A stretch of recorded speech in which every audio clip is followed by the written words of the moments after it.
கர்த்தருக்குள் அன்பான தேவ பிள்ளைகளே, ஆண்டவரும் இரட்சகருமாகிய இயேசுவின் நாமத்தில் உங்களுக்கு என் அன்பின் வாழ்த்துக்கள்.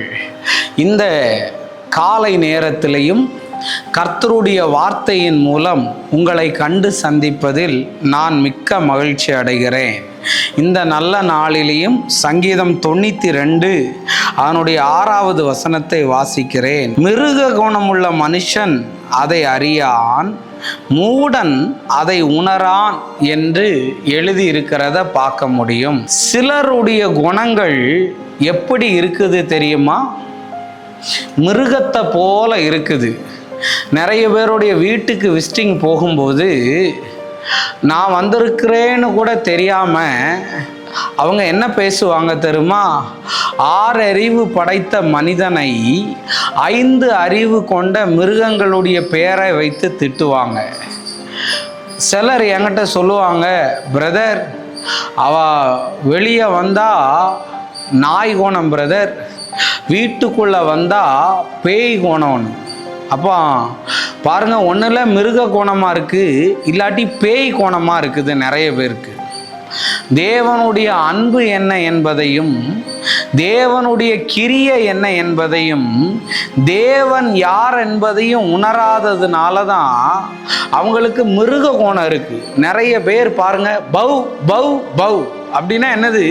வீட்டுக்குள்ளே எப்போ பார்த்தாலும் கத்திக்கிட்டே இருக்கிறது, எப்போ பார்த்தாலும் துரு துளு புழு புழு புழு புழுன்னு நச்சரிச்சுக்கிட்டே இருக்கிறத பார்க்க முடியும். சிலர் சர்ப்பம் மாதிரி சீன்றாங்க. சர்ப்பம் எப்படி சீரும் அந்த மாதிரிக்குல சீருறாங்க. சிலரை பார்த்தீங்கன்னா அப்படி பல்ல வச்சு கட்டிக்கிற மாதிரி வருகிறாங்க. ஆனால் அந்த இடத்துல தேவ குணமே இல்லை. அன்னைக்கு ஒரு கதை தான், உண்மையான எனக்கு தெரியாது. ஒரு வீட்டுக்கு ஒரு நபர் போய் காலிங் பில்லை அடிச்சிருக்கிறார். அப்போது அந்த வீட்டில் உள்ளே இருந்துட்டு கேட்கல. அந்த அம்மா பாத்திரம் கழுவிட்டு இருந்திருக்காங்க. அந்த பொண்ணுக்கிட்ட சொல்கிறாங்க, ஏ சனியனை, யாரோ காலிங் பெல் அடிக்கிறா, நீ பார்க்காம இருக்கிறேன்னு. அப்போ அது பாஸ்டராக இருந்திருக்கிறாரு. அவர் உள்ளே வந்த உடனே ஜோம் பண்ணியிருக்கிறாரு. ஜோம் பண்ணிட்டு போகும்போது அந்த பிசாசு ஆடுது. நான் ரோட்டு வழியாக போயிட்டு இருந்தேன், அவள் என்ன கூப்பிட்டா, ஏ சனியனை போய் பாருன்னு சொன்னான். இன்னைக்கு நிறைய பேர் அப்படிதான், நாயே பேய எருமை பன்னி குரங்கு இப்படின்னு பேசுகிறாங்க. தேவனை தெரியாதவனும் தேவனை அறியாதவனும் மூடனும் தான், புத்தி கெட்டவனும் தான் இப்படி பேசுவான். அதனால் தேவ பிள்ளைகளே, உங்கள் குணங்கள் மாறட்டும். நிறைய பேருக்கு பச்சோந்தியினுடைய குணம்னு சொல்கிறாங்க.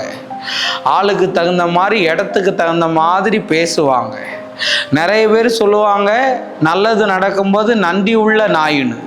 நிறைய பேர் சொல்லுவாங்க நல்லது நடக்காத போது நன்றி கட்ட நாயின்னு. இன்னைக்கு நீங்கள் இதில் எல்லாம் எந்த கேட்டகரியில் இருக்கீங்கன்னு பார்த்துட்டு தயவு செஞ்சு தேவனுடைய குணத்தில் வளருங்க. பேய் குணமும் வேண்டாம், நாய் குணமும் வேண்டாம். ஆண்டவருடைய குணம் உங்களில் வரட்டும். நம்ம ஜெபிப்போம்.